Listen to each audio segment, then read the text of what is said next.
Hey guys, it's the Doc, and here's our next installment of the hashtag Ask Dr. Mudgil series of posts, and this one comes in from Reddit. It's a good question, it's a long question, but here we go. How much is skin supposed to tan with correctly applied sunscreen? So I have a question about sunscreen, its effectiveness, and tanning. I have a hard time looking into this myself because a lot of information online seems to be aimed at people who want a tan in an attempt to make them use sunscreen. Basically, a lot of you need X amount of sunscreen, but don't worry, you will still tan, and the resulting tan will be more beautiful than a tan without sunscreen. I don't know where you're reading that. My understanding has been that sunscreen, while it won't block 100% of UV rays, should still significantly decrease tanning and sun damage if applied correctly. I've read that SPF 50 can filter 98% of UVB rays, so 2% can still get through. But how significantly can a person tan if they properly apply SPF 50 and only 2% of the UVB rays reach their skin? Does Fitzpatrick type play a role? That's a very good question. It's a very detailed question, and I'm going to give you my recommendation. So, I'm someone who religiously wears sunscreen. You know, I'm in the sun when I'm playing golf, or if I'm in the pool with my kids, etc. Like places where I can't avoid being in the sun.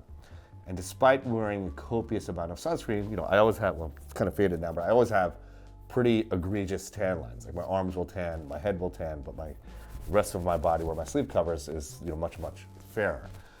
The truth is, and you're right, your numbers are right. You know, so sunscreen doesn't 100% block the sun's rays.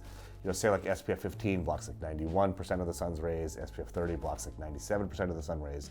That 3% between an SPF 30 and an SPF 100, you know, SPF 100 probably blocks like 99% of the sun's rays. So as long as the sunscreen is above an SPF 30, it's a good, effective sunscreen. The other key with sunscreen is you want to make sure that it has a mineral component to it. So what I recommend for all my patients is wear an SPF 30 sunscreen at minimum. If you wear 50, that's fine too. But it should have either titanium dioxide or zinc oxide in it, because those ingredients, they physically block the sun's rays. So not only some of them have a chemical, sunscreen component, which metabolizes some of the sun's rays, and a physical blocker physically blocks the sun rays. So physical blockers, in my mind, I think most dermatologists would agree, if not all, are superior than chemical sunscreens. But if it has a bit of both, that's fine also. Now, my advice to you is, no matter what, if you're in the sun, you're gonna get some degree of tan, because you're right, some of the sun's rays filter through.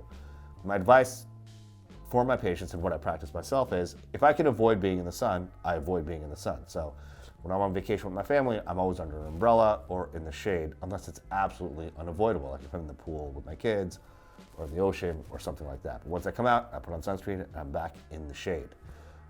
Fitzpatrick type certainly makes a difference, because if you're very, very fair and you wear sunscreen and you get a lot of sun, there's a fairly high likelihood that you still may get a sunburn, which is obviously what you want to avoid, because that increases your skin cancer risk, pretty significantly.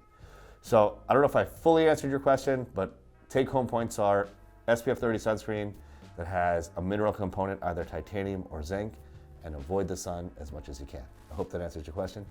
Let's get it.